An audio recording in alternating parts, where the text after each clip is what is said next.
Hello everyone, welcome to LukeLore, a quick deep dive into a folklore topic where I share some of the stories from around the world that have piqued my interest. This episode, ocean monsters, carrying on from river monsters and hopefully soon followed by miscellaneous waterways monsters as a part of our ongoing Ghost Story Guys PSA. Nature. Stay out of it, especially trees and water.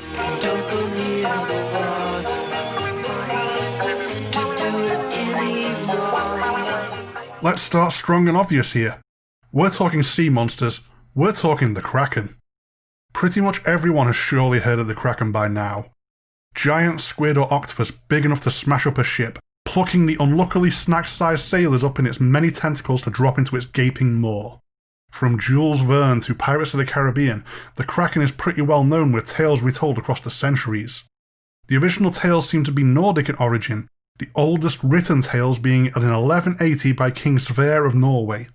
The Kraken was thought to roam from the coasts of Norway to around Greenland and Iceland, being a threat to any boat unwary enough to cross its path. Any boat too much to attack head-on being dealt with by stirring up a maelstrom to suck the ship under wave. From there, the delicious morsels the Kraken wanted won't have time to drown before being devoured.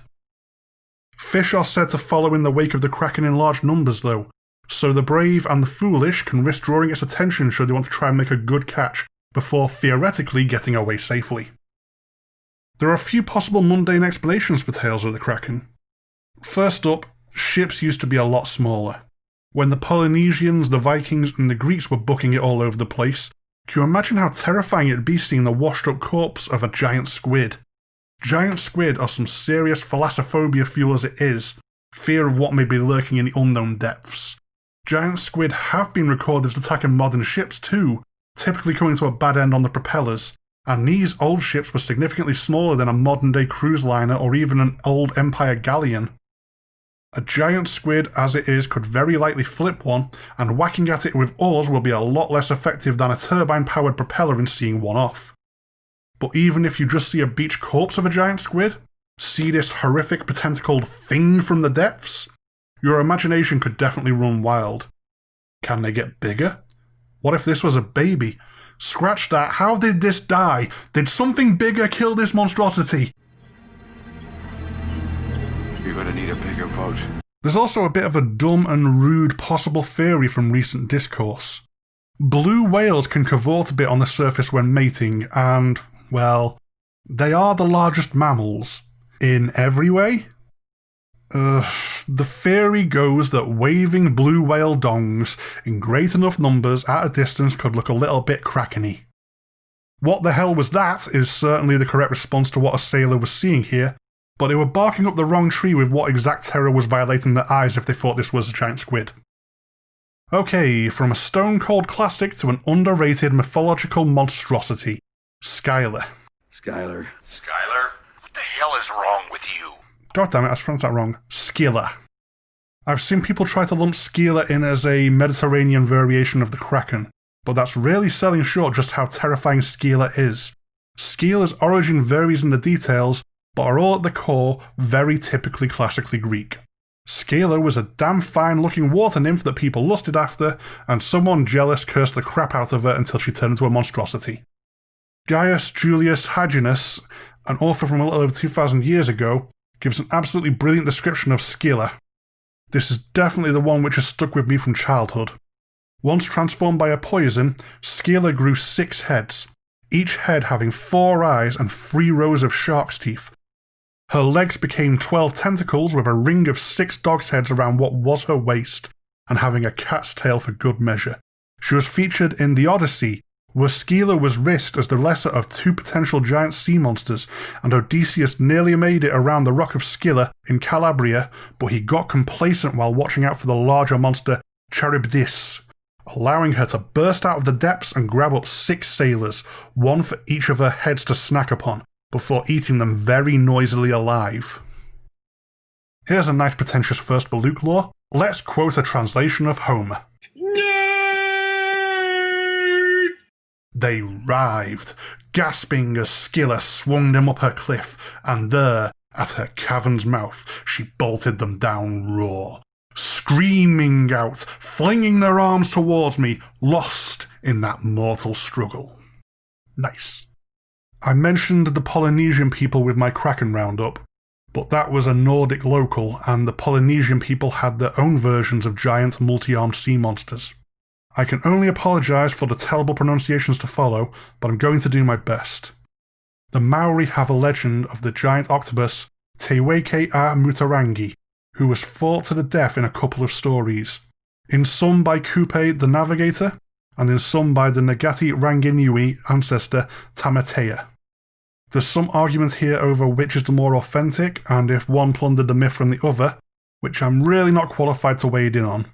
Myth is frequently an amalgam, and there's very rarely a single definitive story you can trace back to as that is the one. Te Weke a Mutarangi was an octopus with a body 3 arm spans long, and each of its 8 arms being 5 arm spans apiece. No blockbuster movie CGI Kraken, but don't forget what I said about the size of boats predating the days of Imperial expansion. This is not a fight most people are going to win. The Weke was a guardian creature sent to battle the hero in some stories, initially beaten by cutting off an arm with a handy adze tool, and then chasing it to its lair to finish the monster off for good. Te Weke a Mutarangi can also refer to a series of paths across the Pacific Ocean, being the tentacles of the Weke. There's a Kraken name check within the French Polynesian tradition, as their name, Taramata Fehe Fa'atapu Hau, is usually transferred as the Grand Kraken Octopus of Prosperity. That may just be the translators being Eurocentric now, I think, on that one. Not all monsters are gigantic though, some are just sneaky.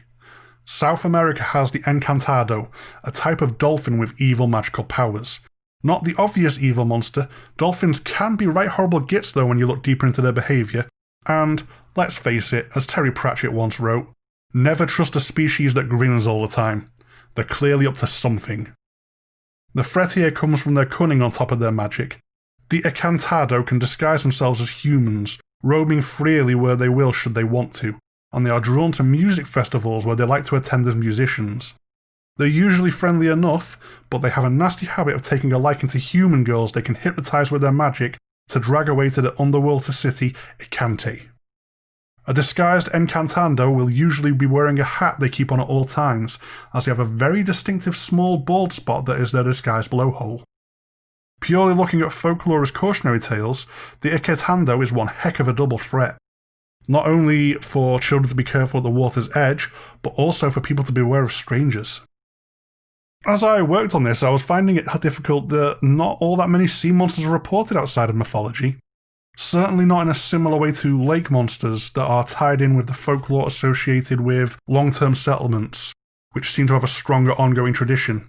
I mean, don't feel safe or anything, because there's plenty of missing ships all the damn time, and the most dangerous monster is the one that you don't catch. But there are plenty of examples of something else to be had here. Mysterious, hard-to-identify creatures that wash ashore with the brilliant name of Globsters. As in, they're a monster glob. Globster is such a great portmanteau.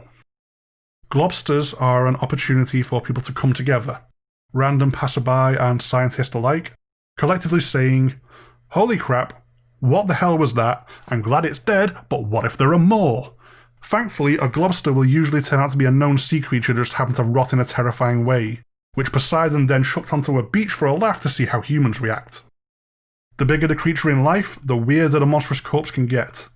The St. Augustine monster that washed ashore on the coast of Florida in 1896 was such a weird mess that people initially thought it must be a giant octopus of some description, yet instead turned out to be the caligenous matrix of a sperm whale's blubber that had come loose during decomposition.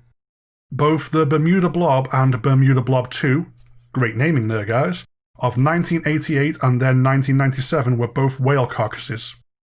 The first Bermuda Blob was excitedly embraced as a cryptid, but later genetic analysis techniques of the stored remains sadly proved it was a weird whale leftovers. Bermuda Blob 2, Mystery Corpse Boogaloo, was similarly proved to be whale adipose in a 2004 tissue analysis, not unlike the St. Augustine monster. Differences in rates of decomposition across parts of a whale, along with the rate at how scavengers attack these parts, can leave a weird-looking free-floating chunk of whale not normally found outside of their insides. But some of these festering corpses spat out of the dark depths aren't so mundanely explained. The Stronsay beast is a famous globster that was washed up on the Orkney Islands of Scotland in 1808 after a storm, initially terrifying everyone by being 55 feet in length, or 16.8 metres, with a 10-foot or 3.1 metre circumference. And as big as that was, it was also missing a chunk of tail, so it could have been a lot longer. It was decided at the time to be a new form of sea serpent, and so, in honour of Eric Pontoppidan, who had written about sea serpents in the 1700s, it was given the scientific name Halcydrus potoppidani. Spoilsports have tried to say this was just a rotting basking shark, since rotting basking sharks can hit a stage of decomposition where they are apparently a pseudo-plesiosaur, a typical enough globster to have a neat term for it. But as true believers that the ocean depths are full of terrors, there's a few details that don't match up there. Basking sharks come in at 36 feet, or 11 metres, which is pretty shy of the Stronsay beast even without speculating how much tail was missing. The beast was supposed to have had 3 pairs of either wings or paws that combined with bristled fins, these same bristles also making a mane all down its back. Said bristles were reported as glowing in the dark when wet, none of which sounds like a rotting basking shark to me. That's more than enough for this episode. Screw the ocean, it is filled with terrors. I'd like to again apologise to the assorted Polynesian people's names whose pronunciations I did my best with. I would rather stumble trying than leave out such an important seafaring culture when I'm talking about oceanic folklore though. I found tackling the oceans weirdly difficult, but I reckon I can dig deeper on this one. I shall master my thalassophobia and return at some point, although it may be classical mythology heavy again. I do love me some classics though, so let me know if you enjoyed how this deeper dive turned out. The LukeLore email is lukeloregsg@gmail.com, and the main show email is ghoststoryguys@gmail.com. But there's no need to be so formal as the old electronic mail, which is somehow old now. Myself personally and the main show are all over social media. Facebook, Twitter and Instagram are all active to various degrees. I'm trying to use Instagram more lately since the GSG Instagram is so active, and I'm providing the text on an utterly brilliant collaboration with Wanda Frazier's Dark Art series on Fridays. For some bonus LukeLore related text, go look up Haunting of Us on there. If you want to support the show directly, check out our Patreon at patreon.com/ghoststoryguys. We have a load of patron rewards at a variety of tiers, my incentive being that patrons get a link to listen to LukeLore a month early. But, as I always say and always truly mean, just listening to the show is great. If at all you get the chance, please share and review LukeLore, as my spin-off is still something of a tiny show, but I'll still be here for the next episode. It's a lot of fun to research and share these. Goodbye for now.